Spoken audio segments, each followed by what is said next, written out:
அஸ்ஸலாமு அலைக்கும். Welcome to my channel. நீங்க நம்ம சேனலை இன்னும் சப்ஸ்கிரைப் பண்ணலன்னா கீழே இருக்க சப்ஸ்கிரைப் ஐக்கானை கிளிக் பண்ணுங்க. நம்ம வீடியோ உங்களுக்கு உடனுக்குடனே கிடைக்கும். இன்னைக்கு நம்ம சேனல்ல பார்க்க போற ரெசிபி கேரளாவில் ரொம்பவே பிரபலமான மீன் பொளிச்சது. இந்த மீன் பொளிச்சது ரெசிபிக்கு நம்ம வஞ்சர மீன் யூஸ் பண்ணியிருக்கோம். மீன்லேயே ரொம்ப டேஸ்டான மீன்னா இந்த வஞ்சர மீன் தான். அந்த வஞ்சர மீனை நம்ம இந்த மாதிரி மீன் பொளிச்சது ரெசிபியில் செய்து சாப்பிடும்போது ரொம்பவே ருசியாக இருக்கும். நீங்கள் இப்போ தான் நம்ம சேனலில் ஃபஸ்ட் டைம் பார்க்குறீங்கன்னா மறக்காமல் சப்ஸ்கிரைப் பண்ணுங்கள். வீடியோவை கடைசி வரை ஸ்கிப் பண்ணாமல் பாருங்கள். நான் நிறைய டிப்ஸ் சொல்லியிருக்கேன். அப்படின்னா தான் இந்த ரெசிபி கரெக்டாக வரும். வாங்க கிச்சனுக்கு போகலாம். இந்த ரெசிபி பண்ணுறதுக்கு நான் வஞ்சர மீன் கொஞ்சம் பெரிய துண்டுகளாக எடுத்திருக்கேன்.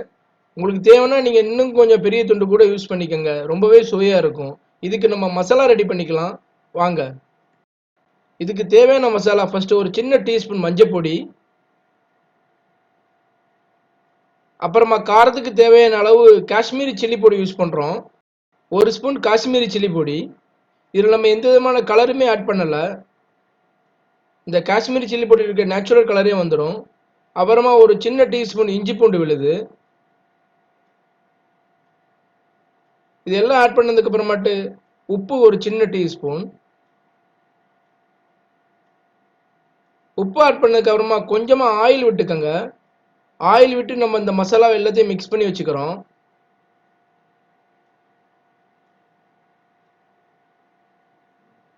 ஆயில் விட்டதுக்கு அப்புறம் கொஞ்சம் வர வரன்னு இருக்கும். அதனால கொஞ்சமாக தண்ணி மிக்ஸ் பண்ணி ஒரு பேஸ்ட் பதத்துக்கு ஆக்கிக்கோங்க. இதை இந்த மாதிரி கொஞ்சமாக தண்ணி விட்டுக்கோங்க. ஜாஸ்தி தண்ணி விட்டுறக்கூடாது. அப்படின்னா தான் மீன் மேலே தடவுறதுக்கு கரெக்டாக இருக்கும் பதம். இப்போ நம்ம மசாலா ஆல்மோஸ்ட் ரெடி ஆகிடுச்சு. இது நம்ம மீன் மேலே தடவி ஒரு 10லேருந்து 15 நிமிஷம் ஃப்ரீசர் அல்லது ஃப்ரிட்ஜில் நம்ம மேரினேட் பண்ணி வச்சுக்கலாம். இந்த மாதிரி மசாலாவை மீனில் எல்லா இடம் படுற மாதிரி தடவி விடுங்க. இந்த ரெசிபிக்கு நான் வஞ்சர மீன் எடுத்திருக்கேன்.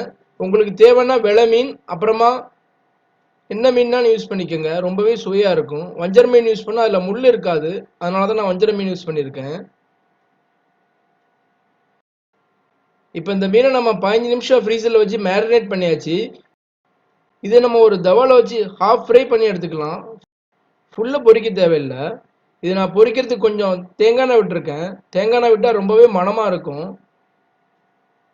தேங்காய் எண்ணெய் விட்டதுக்கு அப்புறமாட்டு அந்த மீன் துண்டுகளை ஒரு இதமான தீயில வச்சு பொரிச்சு எடுங்க. இப்போ எண்ணெய் சூடாயிடுச்சு. இப்போ மீன் துண்டுகளை மெதுவாக வைங்க. ஏன்னா மீன் உடஞ்சிடக்கூடாது.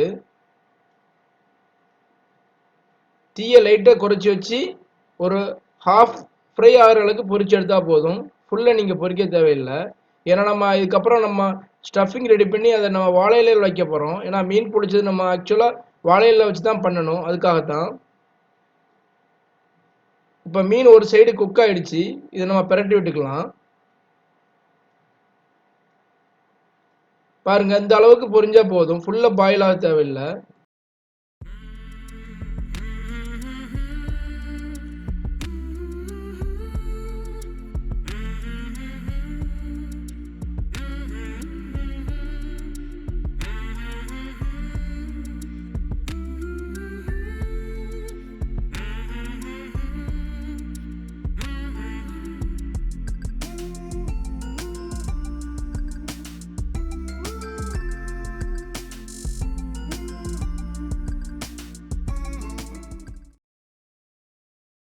இப்போ மீன் நல்லா பொரிஞ்சிடுச்சு. இதை நம்ம ஒரு பிளேட்டுக்கு மாற்றி வச்சுக்கலாம். இதுக்கப்புறமா நம்ம ஸ்டஃபிங் ரெடி பண்ண போகிறோம்.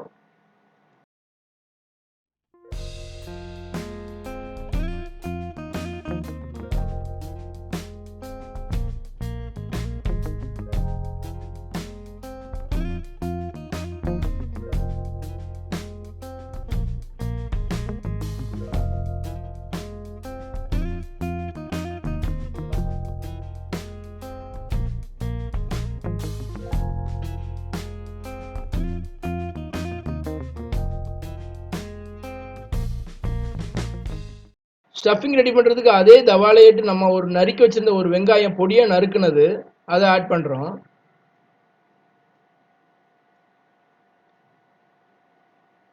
வெங்காயம் ஆட் பண்ணதுக்கப்புறம் அதில் கொஞ்சமாக கல் உப்பு ஆட் பண்ணியாச்சு.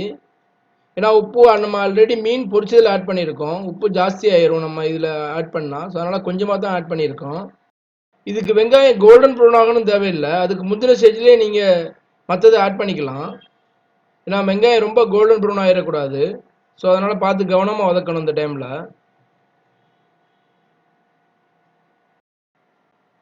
இப்போ வெங்காயம் ஓரளவுக்கு வதங்கிடுச்சு. இதுக்கப்புறமா கொஞ்சமாக சால்ட் ஆட் பண்ணுறோம் நம்ம.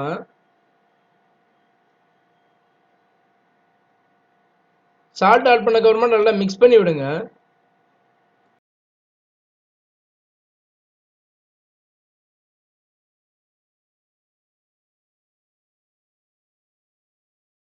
இதுக்கப்புறமா நம்ம கொஞ்சமாக இஞ்சி பூண்டு விழுது சேர்க்குறோம். இது ஒரு சின்ன பிஞ்ச் எடுத்தால் போதும், ஜாஸ்தி எடுக்க தேவையில்லை. இஞ்சி பூண்டு வாட போகிற வரையும் நல்லா வதக்கி விடுங்க.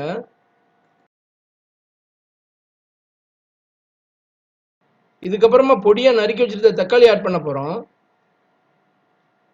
தக்காளி நல்லா மசியணும், அந்த அளவுக்கு வதக்கி விடுங்க.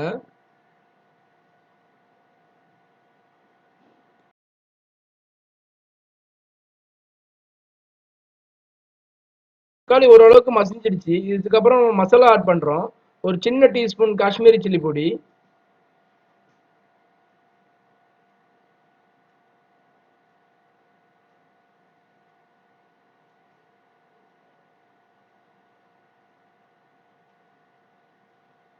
அப்புறமா கொஞ்சமாக கரம் மசாலா. இதில் நீங்கள் ஜாஸ்தி காஷ்மீரி சில்லி பொடி ஆட் பண்ணாதீங்க. ஏன்னா நம்ம ஆல்ரெடி மீன் பொரிச்சதில் வேற நம்ம காஷ்மீரி சில்லி பொடி ஆட் பண்ணியிருக்கோம். காரம் ஜாஸ்தி ஆயிரும். ஸோ அதனால் இதில் நீங்கள் கொஞ்சமாக ஆட் பண்ணால் போதும். மசாலா ஆட் பண்ணதுக்கப்புறமா நல்லா பச்சை வடை போகிற வரை நல்லா வதக்கி விடுங்க. இப்போ மசாலா ஓரளவுக்கு வதங்கிடுச்சு. இந்த டைமில் நீங்கள் கருவேப்பிலை ஆட் பண்ணிக்கலாம். இப்போ மசாலா ஓரளவுக்கு குக் ஆகிடுச்சு. இப்போ நம்ம தேங்காய் பேஸ்ட்டு எடுத்து வச்சுருக்கோம். ஒரு 2 தேங்காவை வந்து பேஸ்ட் பதத்தில் அரைச்சி வச்சுருக்கோம். அதை அப்படியே ஆட் பண்ணுறோம் நம்ம இதில். பாருங்கள், ஜாஸ்தி தண்ணியாக இருக்கக்கூடாது, கொஞ்சம் கட்டியாக இருக்கணும் இது. இது தேங்காய் பால் கிடையாது, தேங்காய் பேஸ்ட்டு. இதை ஆட் பண்ணி நல்லா குக் பண்ணுங்க. அது ஒரு கிரேவி பதத்துக்கு இருக்கும். அதை நம்ம நல்லா சுண்ட வைக்கணும். இது ஒரு 2லேருந்து 5 நிமிஷம் குக் பண்ணால் போதும். லைட் தீயிலே வைங்க எப்போவுமேட்டு, ஜாஸ்தி தீ வச்சிடாதீங்க. ஏன்னா இந்த ரெசிபிக்கு இந்த மசாலா தான் ரொம்ப இம்பார்ட்டண்ட். இந்த ஸ்டஃபிங் சரியாக வரலன்னா அந்த ரெசிபியே கெட்டு போயிடும். ஸோ அதனால் கொஞ்சம் கேர்ஃபுல்லாக பண்ணுங்கள். இப்போ பார்த்தீங்கன்னா தெரியும், அந்த தண்ணி எல்லாமே வற்றிடுச்சு. இப்போ இந்த டைமில் நம்ம லாஸ்ட்டாக நம்ம பொடியை நறுக்கி வச்சுருந்த கொத்தமல்லி கீரை ஆட் பண்ண போகிறோம். ஏன்னா கொத்தமல்லி கீரை லாஸ்ட்டாகவே ஆட் பண்ணுங்கள். அப்போ தான் அந்த ரெசிபி ரொம்ப மணமாக இருக்கும். ஃபஸ்ட்டு ஆட் பண்ணிட்டீங்கன்னா அந்த மணம் போயிடும். இப்போ நம்ம அடுப்பை ஆஃப் பண்ணி கொத்தமல்லி கீரையை வச்சு கிளறி விட்டுருங்க. அவ்வளோதான். ஸ்டஃபிங்கை ஒரு 10 நிமிஷம் ஃபேனில் ஆற வைங்க. ஏன்னா இது ரொம்ப சூடாக இருக்கும். இது ஆறுனா தான் நம்ம அந்த மீனோட நம்ம ஸ்டஃப் பண்ண முடியும். ஸோ அதனால் ஒரு 10 நிமிஷம் ஒரு ஃபேனு கீழே வைங்க. இல்லைன்னா ரூம் டெம்பரேச்சரில் வச்சா போதும்.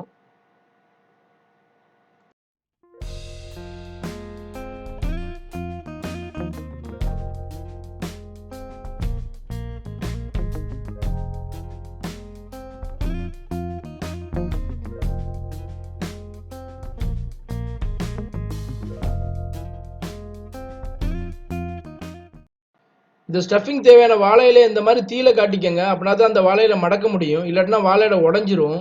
நம்ம தீயில காட்டும்போது அந்த வாழை இலை ரொம்ப சாஃப்டாயிரும். நீங்கள் அந்த மீனை வச்சு பொதியறதுக்கு ரொம்பவே ஈஸியாக இருக்கும். இந்த மாதிரி வாழை இலை முன்னாடி பின்னாடி லைட்டாக தீயில காமிச்சிக்கோங்க. ஃபஸ்ட்டு நம்ம தீயில காமிச்ச வாழை இலை ஒரு பிளேட்டில் வச்சுக்கோங்க. அப்புறமா ஒரு டேபிள் ஸ்பூன் அளவுக்கு நம்ம ரெடி பண்ணி வச்சிருக்க ஸ்டஃபிங் அந்த வாழை இலை மேலே வைங்க. வச்சுட்டு லைட்டாக பரத்தி விடுங்க. ஏன்னா நம்ம இதுக்கு மேலே தான் அந்த மீனை வைக்க போகிறோம். இதுக்கப்புறமா நம்ம பொரிச்சு வச்சிருக்க மீனை வந்து நம்ம இந்த ஸ்டஃபிங் மேலே மெதுவாக வைங்க. இதுக்கப்புறம் ஒரு அதே அளவு டேபிள் ஸ்பூன் நம்ம ரெடி பண்ணி வச்சிருக்க ஸ்டஃபிங்கை மேலே வைங்க.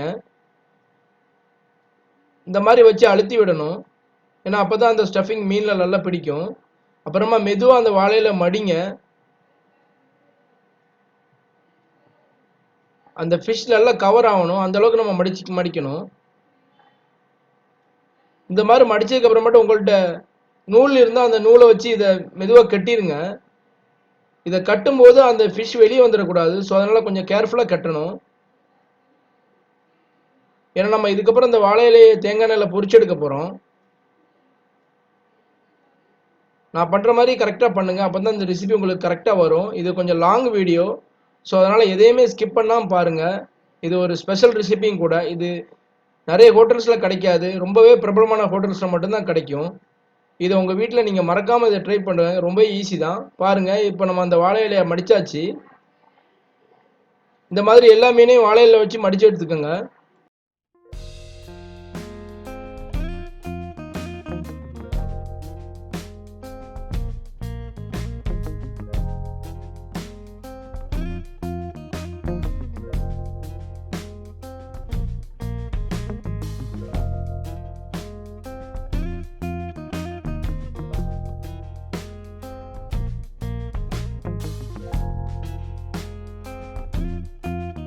இதுக்கப்புறமா நான் அந்த தோசை தவா ஒன்று வச்சுருக்கேன். அந்த தோசை தவாவில் தேவையான அளவு தேங்காய் எண்ணெய் விட்டுக்கோங்க. தேங்காய் எண்ணெய் ஜாஸ்தி விடணும்னு தேவையில்லை இந்த ரெசிபிக்கு. இப்போ தேங்காய் எண்ணெய் நல்லா சூடாகிடுச்சு. இப்போ நம்ம மடித்து வச்சுருக்க அந்த மீன் ஸ்டஃபிங் வாழையில் இருக்குல்ல, அதை வந்து மெதுவாக இதில் வச்சு பொரிச்சு எடுங்க. அப்புறமா ஒரு மெயின் திங், இது வைக்கும்போது அந்த எண்ணெய் வெடிக்கும். ஸோ அதனால் கொஞ்சம் கேர்ஃபுல்லாகவே இருங்க, உங்கள் மேலே எண்ணெய் தெரிச்சிரும்.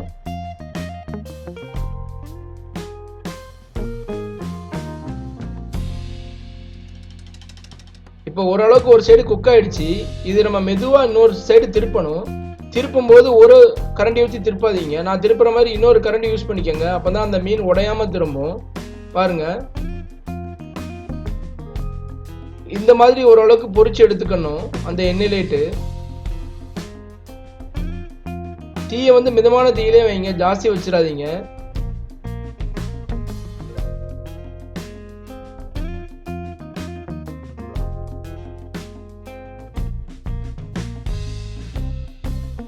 இப்போ நம்ம எல்லா வாழையில உள்ள மீனையும் பொரிச்சு எடுத்தாச்சு. பாருங்கள் எவ்வளோ அருமையாக இருக்குதுன்னு. இதை பார்க்கும்போதே ரொம்ப ருசியாக இருக்குன்னு தோணும். ஏன்னா அந்த வாழையில உள்ள அவ்வளோ ஜூஸும் அந்த மீனில் இறங்கியிருக்கும். அதுக்கப்புறமா நம்ம ரெடி பண்ணிக்க ஸ்டஃபிங் அப்புறம் அந்த மீன் சேரும்போது ரொம்பவே ருசியாக இருக்கும். இது குழந்தைங்கள்லேருந்து பெரியவங்க வரையும் ரொம்பவே பிடிக்கும் இந்த ரெசிபி. இது ஒரு ஸ்பெஷல் ரெசிபியும் கூட. வாங்க இந்த மீன் எப்படி குக்காக இருக்குதுன்னு பார்க்கலாம்.